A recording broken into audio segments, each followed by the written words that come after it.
Hello friends, पिछली video में हमने विजयराज के बारे में पढ़ा था। अब हम पृथ्वीराज चौहान के बारे में पढ़ेंगे इस वीडियो में। ठीक है। पृथ्वीराज चौहान अजमेर के चौहान वंश के अंदर एक ही बहुत ही इम्पोर्टेंट राजा था और न केवल राजस्थान के इतिहास में अपितु संपूर्ण भारत के इतिहास में इसका महत्वपूर्ण योगदान है। और इसी काल में हुए युद्धों के बाद भारत में मुस्लिम राज्य स्थापित हुआ था। ठीक है। यानी कि जो बाहर से आए हुए जो मुस्लिम आक्रांताएँ थी उन्होंने यहाँ पे राज्य स्थापित किया था। आगे अब देखो पृथ्वीराज चौहान पढ़ते हैं। अब इसको कौन कौन सी चीज़ें इम्पोर्टेंट है इसमें। इनके जो उपनाम थे वो पूछे जाते हैं कभी कभी। राय पिथौरा जो है, दल पंगुल है। ठीक है। तो अब तो देखो बहुत ही डीप क्वेश्चन पूछे जाने लगे हैं। तो राय पिथौरा कौन सी बुक के अंदर लिखा हुआ है, कौन से ग्रंथ में कहा गया है। ठीक है। तो वो है पृथ्वीराज रासो। दल पंगुल का जो है जिक्र है कौन सी ग्रंथ में है, कौन से ग्रंथ में है, तो वो है प्रबंध चिंतामणि। ठीक है। इनका जन्म अनिल पाटन में हुआ था। पिता सोमेश्वर, माता कर्पूरी देवी। ये क्वेश्चन आता रहता है कर्पूरी देवी वाला। पुत्र गोविंदराज। गोविंदराज भी इम्पोर्टेंट था क्योंकि वैसे तो अजमेर के चौहान वंश में तो इसको इम्पोर्टेंट नहीं मानते, लेकिन रणथंभौर का जो चौहान वंश है वहाँ उसकी इसने स्थापना की थी, इसलिए ये इम्पोर्टेंट हो जाता है। तो आगे बढ़ते हैं जानकारी के स्रोत की तरफ। और जानकारी के जो स्रोत हैं वैसे तो बहुत सारे होंगे लेकिन 5 इम्पोर्टेंट हैं। पहला है पृथ्वीराज रासो। ठीक है।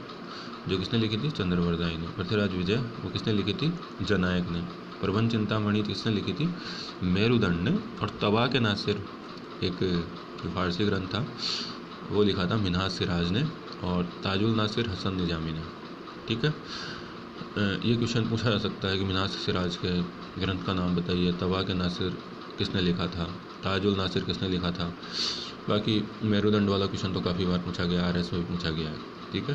तो दोस्तों इनको आप याद रखें। मैं देखो आपको वही चीज़ पढ़ाऊँगा जो एग्ज़ाम में आने वाली है। ठीक है। क्योंकि मेरा जो एक्सपीरियंस है एग्ज़ाम में वो काफ़ी लंबा एक्सपीरियंस है। मैंने अपने जीवन का काफ़ी अच्छा खासा समय एग्ज़ाम की तैयारियों में दिया है और बहुत सारे क्वेश्चन पेपर्स मैंने सॉल्व किए हैं। ठीक है। अब हम आगे बढ़ते हैं।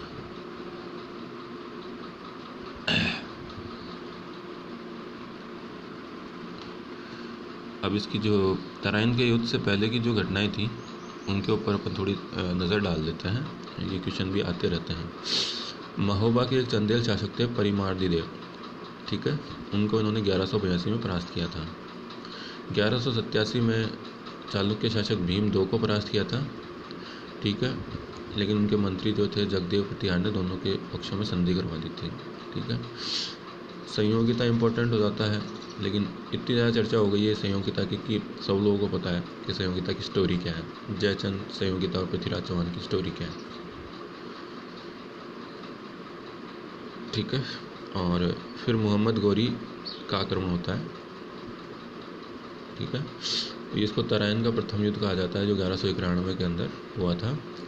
हरियाणा के करनाल ज़िले में स्थित है जो ये मैदान है। इसको तरावाड़ी का मैदान भी कहा जाता है। देखो तरावाड़ी का मैदान आ जाए तो कंफ्यूज मत हो जाना, तराइन ही है ये।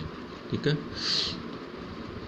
तवर हिंद के जो है किला है एक तवर हिंद का किला है, उस पर अधिकार कर लिया था मोहम्मद गौरी ने। ठीक है। इसके वास्ते इसके ऊपर युद्ध मतलब इन दोनों के मध्य युद्ध हुआ था। आगे देखो पृथ्वीराज चौहान का जो सेनापति था खांडे राव, क्योंकि पृथ्वीराज चौहान खुद युद्ध में पार्टिसिपेट करने नहीं गया था, तो उनका जो सेनापति था खांडे राव, उनके भाले से मोहम्मद गौरी था वो घायल हो गया था और पराजित होकर भाग गया था। और इसे ही पृथ्वीराज चौहान की ऐतिहासिक भूल कहा जाता है कि उसको भागने दिया, क्योंकि इसके बाद तराइन का सेकंड युद्ध होगा, उसके अंदर पृथ्वीराज चौहान हारेगा। इसके बाद गुलाम वंश की स्थापना होगी और उसके बाद बस बाहर के जो लोग हैं वो आकर मतलब भारत के ऊपर राज करते ही जाएंगे टिल अंग्रेज़ तक। फिर 1947 के अंदर आज़ादी मिलेगी, तब जाकर दोबारा भारतीयों का शासन आएगा। ठीक है। आगे बढ़ते हैं। जो तराइन का द्वितीय युद्ध है, कौन से, हाँ, तराइन का द्वितीय युद्ध। अब कीवाम उल मुल्क के माध्यम से एक संधि प्रताप जो है मोहम्मद गोरी ने षड्यंत्र रचा था इसके लिए। तो कीवाम उल मुल्क के माध्यम से इन्होंने एक संधि प्रताप भेजा और फिर अचानक से आक्रमण कर दिया, जिससे पृथ्वीराज जो पराजित हो गया। और इसके बाद गोविंदराज चौहान को अजमेर का सामंत इन्होंने नियुक्त किया। और इससे रिलेटेड एक जो पृथ्वीराज रासो है उसके अंदर चंद्रवरदाई ने एक बहुत ही इम्पोर्टेंट या बहुत ही एक चौपाई लिखी थी। 4 हाथ 40 गज अंगुल अष्ट प्रमाण, तापर है सुल्तान मच चुके चौहान। ठीक है, इसका जो है रेफरेंस ये है कि